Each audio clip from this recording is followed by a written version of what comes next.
In section 3.1, we are studying related rates. And before we jump into working with related rates, let's make sure we kind of understand conceptually what's happening here. So consider this scenario that the side length of a square is increasing at a rate of 2 centimeters per second. So I can see the square in my head, and it is getting bigger because its side lengths are increasing. At time t equals 2 seconds, the side length is 7 centimeters. And the question we're asked is, at what rate is the area of the square increasing at t equals 2? So this is a related rates problem because there are multiple measurements or multiple things, in this case, the dimensions of the square, as well as the area of the square. There are multiple things changing at different rates, but there is a relationship between them. So let's make sure that we understand this problem before we jump into just, oh no, there we go, how to solve a related rates problem. So ultimately, we're trying to figure out the rate at which the area of the square is increasing. So at 2 seconds, we said at t equals 2, the side length of the square is 7 centimeters. So if I imagine at t equals 2, I have a square whose side length is 7 centimeters. And we know that the side length is increasing at a constant rate, not a variable rate. So at t equals 3, for example, oops, that's not a very good square.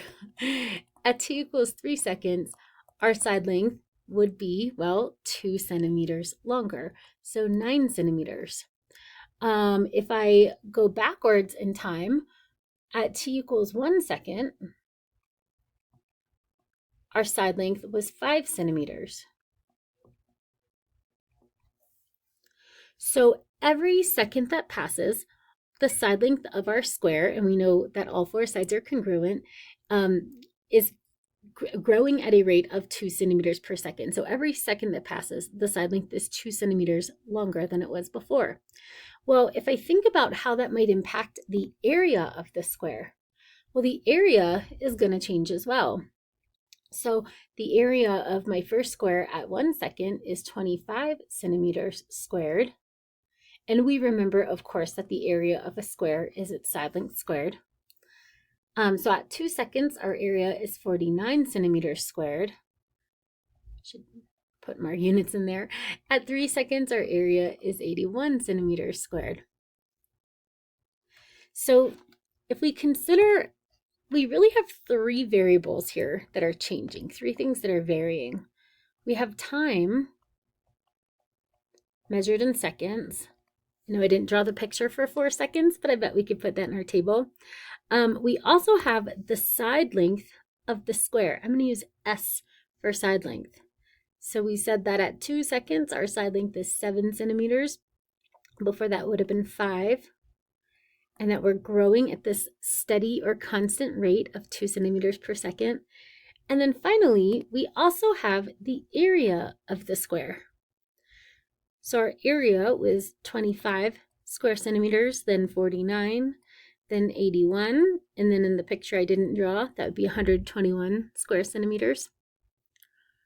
So when we're asked to figure out at what rate the area of the square is increasing, we might notice that that is not a constant rate.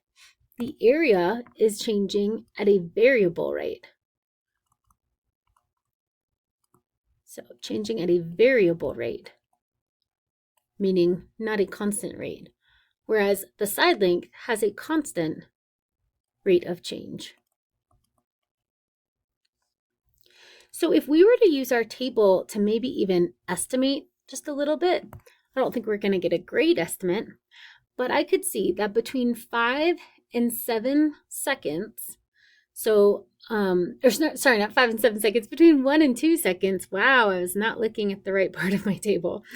I could see that my area increases by 24 square centimeters. So the average rate of change of the area from the interval 1 to 2 seconds is 24 centimeters per second. So that's our average rate of change of area between 1 and 2 seconds. But then from 49 to 81, from our area of 49 to 81, so on the interval from 2 to 3 seconds, we could see that the average rate at which our area increases is now 32 centimeters squared per second. So we could estimate that the instantaneous rate at which our area is changing at t equals 2, so at t equals 2 seconds, is somewhere between 24 and 32 centimeters squared per second.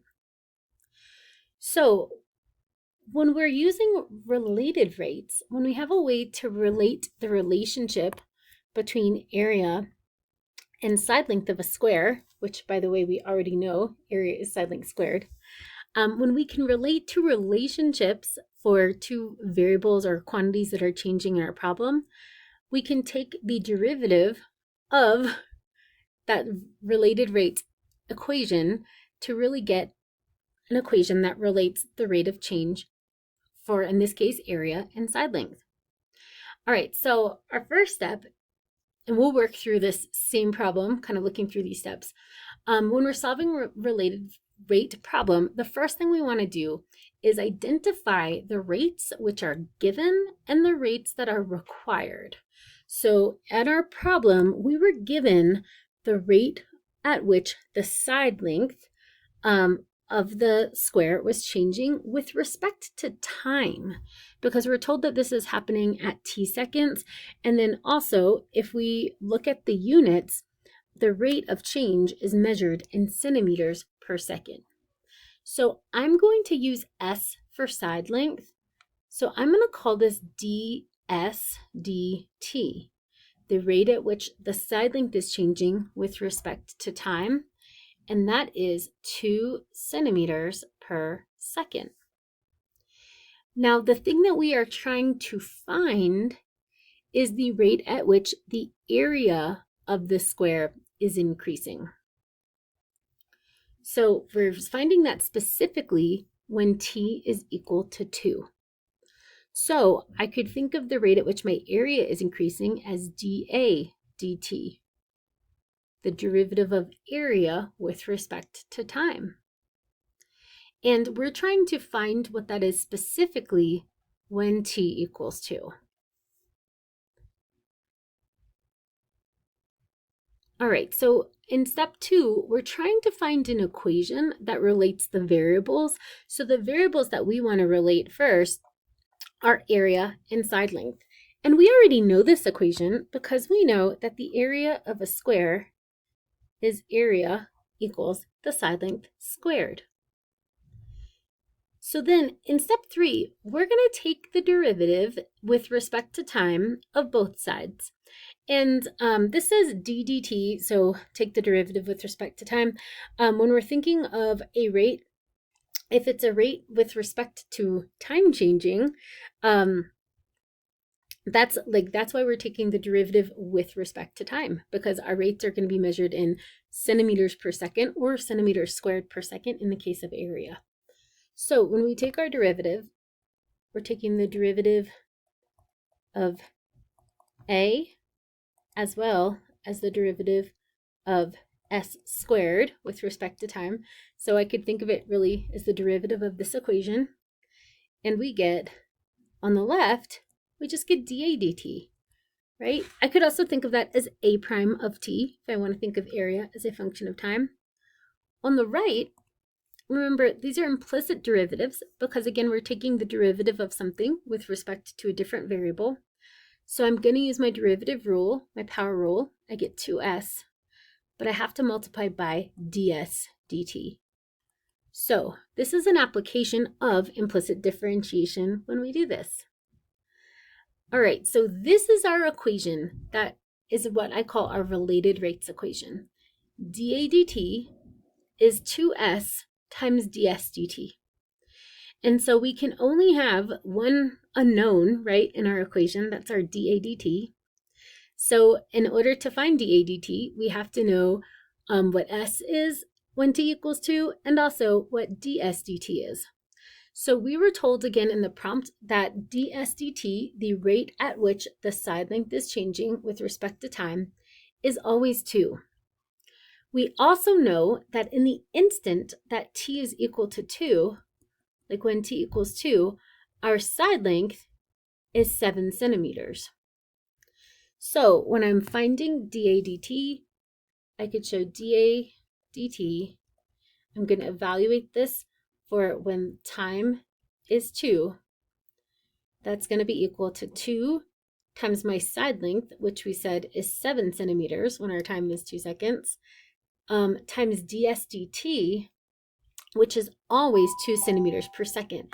In fact, I'm bad at, like when I do the math, I usually just do my units at the end. But for this example, I'm going to put units in here as we go. So we said 2 centimeters per second. So when we multiply this out, we get 2 times 7 times 2, which is what? 28 centimeters squared per second. So when we're thinking about our units should always be, like if I think of my rate dA dt, well, how did I measure area? Area was in centimeters squared. How did I measure time? That was in seconds. So centimeters squared per second. But also, as I'm sure your science teachers would appreciate us doing, if we go through our problem, 2 was just like a scalar value. Like 2 did not have any units. 7 was measured in centimeters because that was a side length. And our rate at which the side was changing was measured in centimeters divided by seconds, centimeters per second. So if you actually just multiply those units, centimeters times centimeters per second is centimeters squared per second.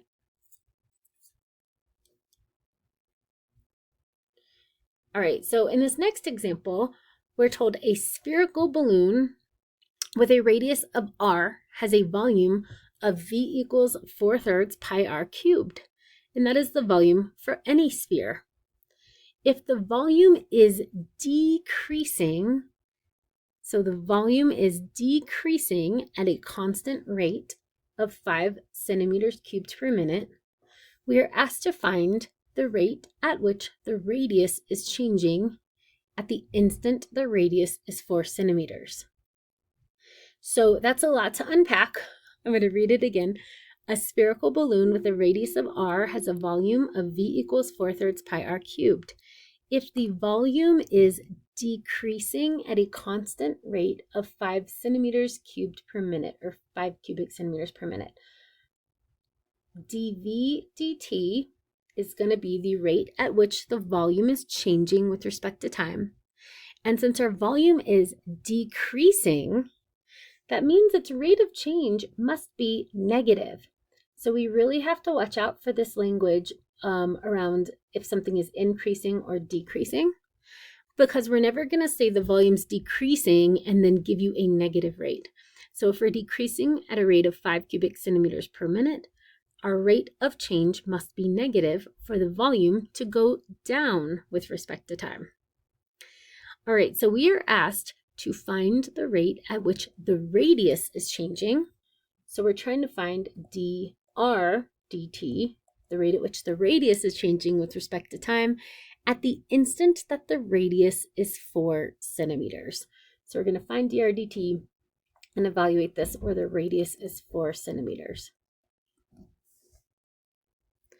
All right, so step 1 was to read the problem and identify what we know, what we're trying to find. We said in step 2 that we need an equation that relates those variables. Well, occasionally, especially when it's like a volume or a surface area type of equation, occasionally we're given the equation. So we were given the formula for the volume of a sphere. So the equation that relates volume to radius, v to r, is v equals 4/3. You could also think of this as 4 pi over 3, 4/3 pi r cubed. So we said our third step is to take the derivative with respect to time on both sides of that equation. So on the left-hand side, my derivative of volume with respect to time is just dv dt, or v prime of t if you really prefer. on the right-hand side, again, this is all implicit differentiation because we're differentiating with respect to t, not v or r. I just have to think of like, what rules do I need? Do I need to use the product rule here? And the answer is no. Can I use the product rule? Sure, if I want to make it harder. But remember, 4/3 times pi, that's just a constant multiple. That's just 4 pi over 3, right? So I'm really just using the power rule here. I have a constant of 4 pi over 3, but the 3 from my exponent is going to pop out and multiply with 4 pi over 3. I'm left with r squared. And then because I'm taking the derivative of r with respect to t, I pick up a dr dt. So the chain rule tells me to multiply by the derivative of r with respect to t. So this becomes dv dt equals 4 pi r squared times dr dt. Okay, so we now have the equation that relates the rates dr dt and dv dt. And if I look at my equation, again, 4 pi is a constant multiple, but I do need an r value to plug in. And we said we're going to plug in when r is equal to 4. So to find dr dt, I am not going to isolate dr dt personally. I'm just going to plug in the information that I have. So we said that dv dt is -5 cubic centimeters per minute. Sometimes I do not include units in my work just so that all of the letters don't get more confusing with all of our variables. We said this is going to be equal to 4 pi times r squared. And remember, we're trying to find dr dt when r is 4 centimeters. So I want 4 centimeters squared, and then times dr dt. So I could simplify the right-hand side. I could also just start dividing here and say that dr dt is going to be -5 divided by, oh my goodness, 16 times 4. So that is 64 pi, and then that is equal to dr dt. So the final thing we want to check, and I did not do a good job of writing this down right now, is we do want to include units. And sorry, I did that last step quickly. I just divided both sides by 4 pi times 4 squared, which is 64 pi. So we want to make sure our final answer, if our problem has units, our final answer should have units. So -5 over 64 pi. Remember, it's the rate of change of the radius with respect to time. So the radius was measured in centimeters, and we said time was measured in minutes. So that's going to be -5 over 64 pi centimeters per minute.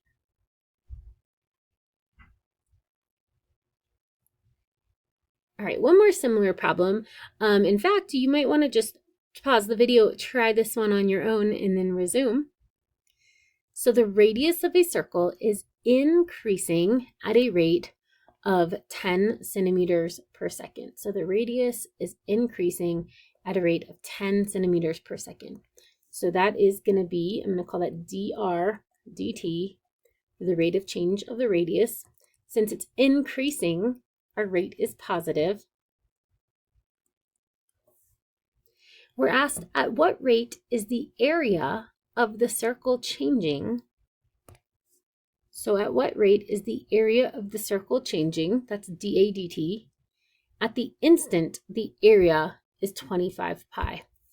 So we are asked to find the rate at which the area is changing, dA dt, and the instant that area is 25 pi centimeters squared. So that's what we know, and that's what we're trying to find. Our second step is to write an equation that relates area and radius of a circle. And I bet you already know this one, that area is pi times our radius squared. So our third step is to take the derivative of each side of this equation with respect to time. So on the left, we just get dA dt. On the right, remember, pi is a constant multiplier. So when I take my derivative, I'm using the power rule. I get 2 pi r. but the chain rule tells me to multiply by the derivative of the radius with respect to time. You might notice that 2 pi r is circumference, pi r squared is area. That's not a coincidence. In fact, in the problem above, when we took the derivative of our volume formula, we got 4 pi r squared. That's how you find the surface area of a sphere. So that's also not a coincidence. All right, back to our example. We're finding dA dt, and we said we already know dr dt. But the other thing we need to know is the radius. And we're told that we're finding dA dt in the instant that the area is 25 pi centimeters squared. So if my area is pi r squared, and my area is 25 pi centimeters squared, I know that my radius would have to be 5 in that instant. Oops, 5 is radius, not 5 equals 5. All right, so when I go back to evaluate dA dt, it's like I'm really evaluating dA dt for the instant that the radius is 5 centimeters. So I'm going to get 2 times pi times 5 centimeters times dr dt, which we said was 10 centimeters per second. And so we end up getting 100 pi centimeters squared per second.